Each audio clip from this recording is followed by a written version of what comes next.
Today on Hampton Roads Business Weekly, we try to unlock the secrets of the escape room. Plus, the difference between a business coach and a business mentor, and a local company celebrates 50 years of servicing Hampton Roads. Get ready, HR Business Weekly starts right now.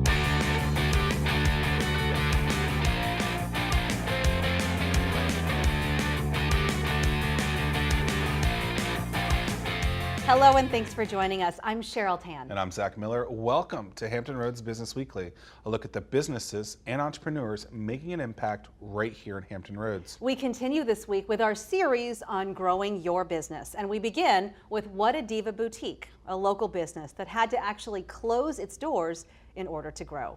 For those of you in a career right now, but who want to test out a side business to see if it would work, this story is for you. Here today with Nicole Slade, the CEO of What a Diva Boutique. And your story, I think, will teach a lot of folks many, many things. So today, in 2017, you have an online business and a mentoring community for young entrepreneurs. Exactly. But 10 years ago, you were in a career wanting to see if this business could fly. That is correct. What was that like? I had a dream. It kept burning inside of my heart that I needed to do it, and but yet I was a mom and I had to work, and we had to, pay the bills and put food on the table, and I knew that that was important. So whatever I was, festering up in the back of my head, you're like, okay, just ignore it. But it was so passionate inside of me to do it. It kept burning and it kept burning that I had no choice but to move forward. This was jewelry. That is correct. I know that you've told me that you started making jewelry and fulfilling orders and selling them out of the back of your car. Yes, yes. And it was pretty hectic, I imagine. Yes, I would drive to New York and I would go to Michael's and go wherever just to get product and to make the product, take the orders, and then get it out to people. Mm-hmm. So from there, you went big in 2013 and that's correct. Had 5 locations. I did. I branched out in 2013 and I saw that people actually started to like what I was doing. I was making it first, and then I decided to branch out to wholesalers because the orders came overwhelming, and it allowed for me to be able to meet new people, meet new businesses, and expand the brand of jewelry I had. Gotcha.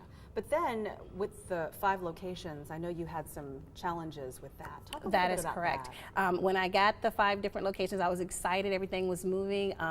Spaces were available in different places, and a lot of the commercial properties was willing to work with me because it was a great dream. It was a great thing. So I got myself involved in all these different locations and opening and closing stores. If one area would not be so well, I would just gather it up and move to another area. And I still had the customers, but it just became too overwhelming because you can have a storefront, open the doors, turn on the open sign, and have no customers. And that's just the pros and cons with business. But I just wanted to know what I needed to do because the product was still hot. It was still good. So I was told within prayer to just basically reach out to others around you. Start reaching out to your fellow entrepreneurs, other boutique owners. And the other boutique owners loved the jewelry, loved the product, placed it in a store, and it started going out like hotcakes in their store. So what it did was it allowed for my brand to be able to be placed in different places for customers to be able to have easier chances to get to it, and it allowed me to meet new great sister stores. So the stores that you created were not necessarily able to sell you weren't able to sell your product necessarily in those big stores that were yours. That's right. That's right, and I didn't know what I wanted to do, and everything that we may think is negative is never really negative. It's just shifting. Maybe I was supposed to be in more places than just these places. I don't want you limited here. I want you everywhere. So you closed down the stores. That is correct. And then you started finding partnerships. That is correct. That is correct. Partnerships in my own backyard, partnerships in my community, and they support the brand. They boosted it. They allowed for more people to be able to see my brand, and we're just been working like a monopoly, just spreading like hotcakes all over. You've talked to me about the importance of social media and how in the beginning, maybe you didn't understand it as well. I did not. How have you been able to use social media to grow this partnership. The social media is so important within any business. Social media allowed for other people that knew somebody that knew somebody that knew somebody. Somebody sees something somebody has on, and the people in social media, your new friends, will start to post. I got this from What a Diva Boutique. I got this necklace from What a Diva. I got this bracelet. They're so excited about their product that they're showing it, and their friends of their friends of their friends of their friends are all seeing it, and it's just spreading. Social media is completely important because, again, that's how you get to know your individuals around you and individuals that are far away from you. I know that you mentor as well. Any last words for new entrepreneurs who want to do what you're doing? Whatever the dream is in your heart, do it. Do not allow for friends or family or anyone to discourage you or take away whatever it is that you have in your heart. They may not always understand it at first, but just hold on to your dream and continue to move forward, and don't be afraid to fail. And pivot like you have. That's right, because you will get back up because it was placed inside of you for a reason. Nicole, thank you so very much. Thank you. Can a puzzle help you fix your business? Find out next on Hampton Roads Business Weekly, if you can find the right key. Growing up as kids, we loved puzzles, but would you do it as an adult? Maybe as team building? This is Kristen Sill, General Manager of Escape Room Virginia. Thanks for being with us today, Kristen. Thank you so much for having us. So the puzzle escape room phenomenon has blown up, and you guys have been a huge piece of that. What is Escape Room Virginia? Absolutely. So basically, Escape Room Virginia, like you said, it's a giant puzzle. So you go in with your friends, your family, your coworkers, and you're in there for 1 hour, and you are trying to solve a giant puzzle. So you're trying to find hidden locks, you're trying to open different boxes, you are trying to figure out different ciphers, and you're all doing this in 1 hour, and your end goal depends on the room that you select. So some are harder than others? Yeah, absolutely. So we can calculate all the success rates. Every single month we have a different success rate for the room.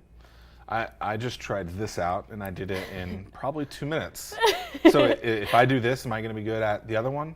Maybe. Maybe. Got it. Possibly. This is a tease in a sense because it shows you what we're all about, which is the puzzle aspect. Sure. So again, you're trying to find hidden keys, you're trying to cipher different messages, and you're trying to open up the different locks. It's really opened up people's brains and team building and stuff like that. You guys have a huge social media following. And I think what's interesting about it is the way that you incorporate people that go through a room back into kind of finding your next customer. Tell us a little bit about the social game that you guys have built over the last year or so. Of course. So it's really interesting because, like you said, escape room is this big new phenomenon. And so when we first opened up, we were the first escape room in the area, and no one had any idea what an escape room was. So basically all the calls we got— It was a puzzle themselves. Yeah, they were like, what is this? And so it was really neat because we were able to use social media such as Facebook and our Yelp and different avenues like that in order to just let people know what it's all about, to be like, hey, we're here, this is what you're going to be doing in the rooms. So we had videos, not to show the actual rooms because we wanted to keep that part a secret, Sure. But to, again, entice them to be like, what is this? I gotta know more about it. So what would a video like that look like? So really it's all about that, it's kind of that mysteriousness. So there's clocks, there's locks, there's all the pieces of the puzzle, but nothing that actually makes sense to where you're like, okay, what is this? So it's really kind of enticing someone to not only maybe engage with that post, but then go online and figure out, oh, well, maybe this is what I want to do and be that. So at the end of every hour that someone goes through a room, you guys take a picture whether they get out or not, and then you tag them, and then they share that with their people. How has that been able to grow and find new business throughout? That has been huge. So, I always say it comes back to you usually will listen to your friends and your family the most. And so if your friends and family do something that was super exciting and they share it on their Facebook wall or whatnot, then you're going to look at that more than you would a advertisement on Facebook. And so that's something that we really started right from the beginning is people love to take pictures of themselves in general. So people were taking pictures, and then we decided that we wanted to put it on our Facebook wall so people could come to our page and be able to say, okay, this is me. Because it's not just about this, it's about the experience that people are there. If a company was watching this right now and maybe they're trying to improve team building, why should they come to an escape room? So escape room is really neat because it brings a lot of different minds together. And so that's, I think, the biggest thing that any company can really take from it is that you can have people that think completely different and people that also might not work together well, and they can come and do this experience, which is actually a lot of fun regardless of whether you're friends or family or coworkers, and you get to work on this puzzle, and in order to solve it you typically need more than one person. So don't go alone. Kristen Sill, thank you so much. Escape Room Virginia, figuring out the puzzle of business and in life, one person and one puzzle at a time. Thank you. Thank you so much. Hey there, Hampton Roads. We'd love to hear what you have to say about Hampton Roads Business Weekly. If you have questions or comments about the show, tweet us at HR Biz Weekly. Coming up, I spend some time with the owner of Lindsay Brothers Plumbing and Heating, who started his business 50 years ago, and he's still going strong. His story is up next.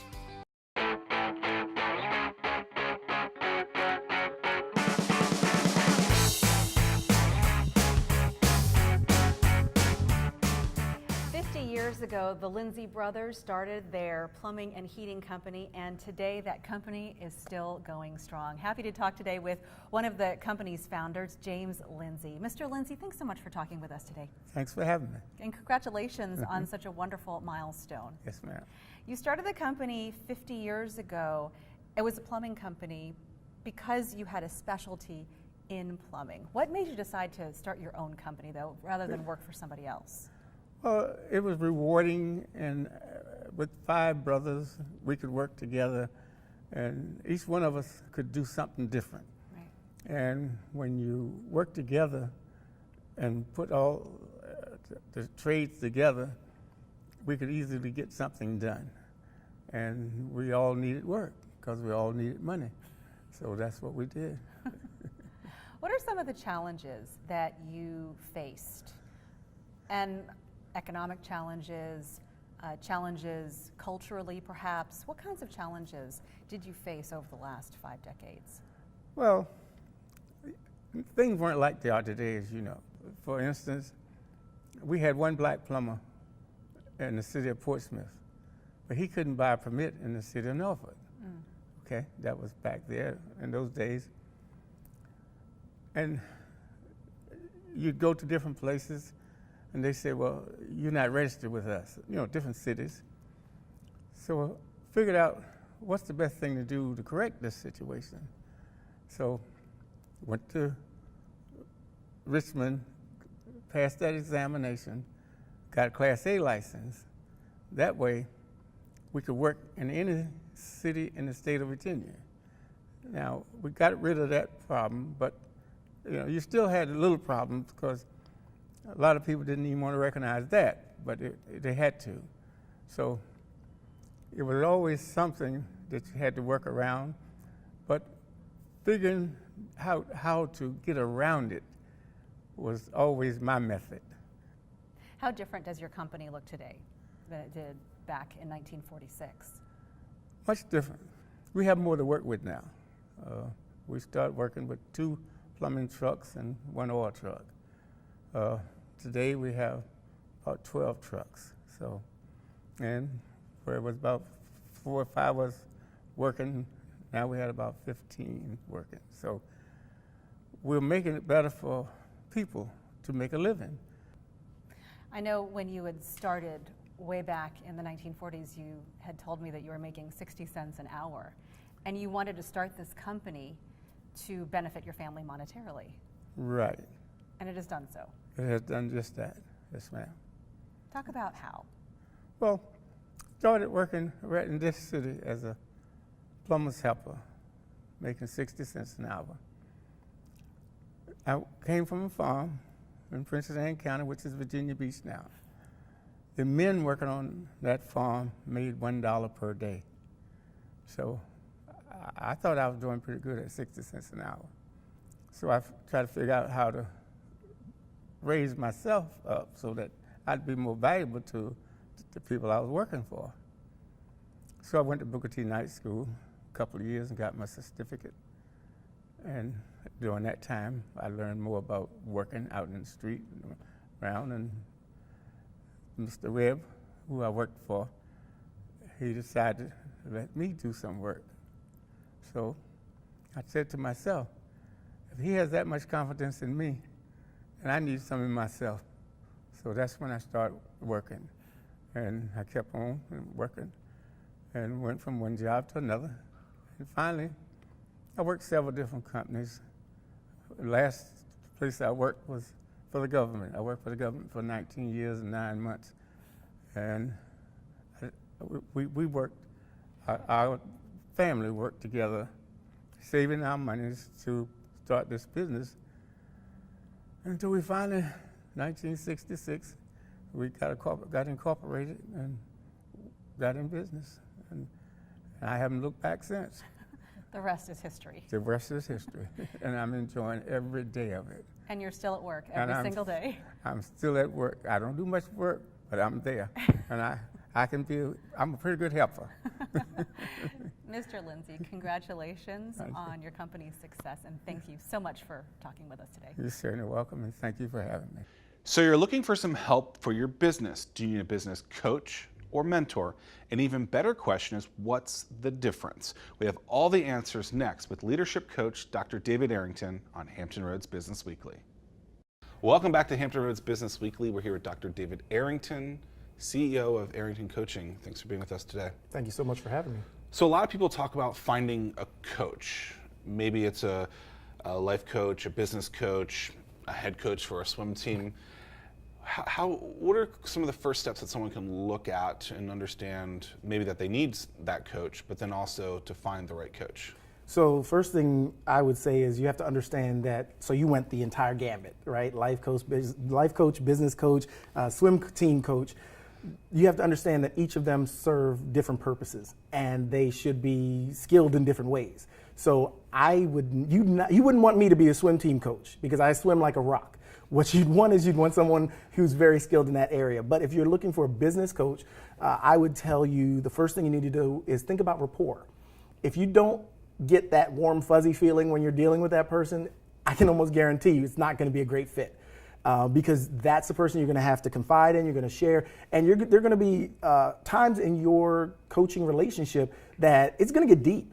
And you want to feel comfortable that that person is in your corner, is going to be confidential, and that you know that they're going to help you get through whatever you're going through. You talked about rapport, and I think that's really important. But I would let's figure out a scenario where maybe I feel comfortable with someone, but I'm not comfortable with myself to tell that person the answer. Does that mean they're not the right fit, or do I need to go down another path? So maybe I don't want to tell this person. Maybe I like going and have a beer with them. I'll get a pizza with them, something like that. But I don't want to tell them how much money I made. How do I figure out that that's me and not them? Well, then in that scenario, you're not ready for a coach. You want a friend. You want somebody that's going to come alongside of you and commiserate, but not help you solve any problems. So when I talk to my clients, I tell them up front, you're not paying to have a friend.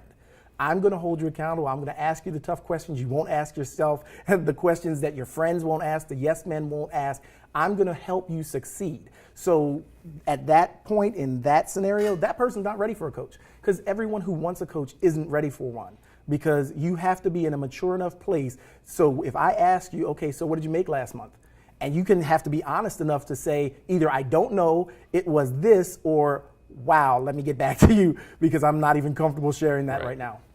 What's the difference between a coach and a mentor? Excellent question. A mentor is that person that's already been ahead of you and that comes back and says, here's what I did. Hey, now if you do the same thing, you'll probably succeed.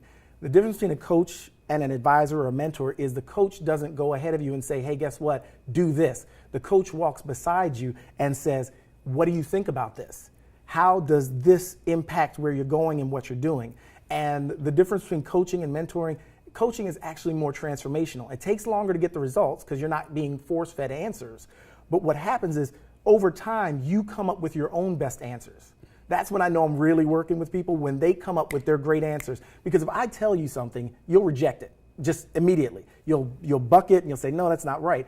If I help you come to a solution and an answer of your own, I can't get it away from you. You'll fight to the death to keep your own solution. So I understand that helping you find your own answers is far more effective than giving you answers. If someone was to look online right now, or to resume check you or any coach, like what are they looking for, and how do they make sure that they are in that place by kind of sourcing through someone like you? So that's the third R, right? Is references. So we didn't even plan this, but I kind of know the way this works. When people ask me, so references, I want you to, I'm the guy that doesn't even walk in with a contract when I first meet people, because I want you to feel so comfortable and confident that I'm the right person that I want you to check on my references. I actually give people phone numbers of my clients to call, because I don't want you to feel like I pressure you or anything like that. It's got to be a decision you make. So check the references. If they have glowing references and you call a few of them or you know a few of them, that might be a great coach for you. Someone that is actually helping people to make the changes, helping them to earn more money, get their business in a better place. That's somebody that has a track record of success with other clients. Perhaps they'll be able to help you. David Arrington, figuring out where to find a coach using the 3 R's that were? Rapport, references, and you put me on the spot. The last one is resume. Resume. Thank you so much. Yes, sir. That wraps up another edition of Hampton Roads Business Weekly. Like us on Facebook and Instagram at HR Business Weekly. There, you will find segments from previous shows, plus some great behind-the-scenes pictures and videos. For Hampton Roads Business Weekly, I'm Zach Miller. And I'm Cheryl Tan. We'll see you next week. Hampton Roads Business Weekly, sponsored by Regent University and produced by ABC 13.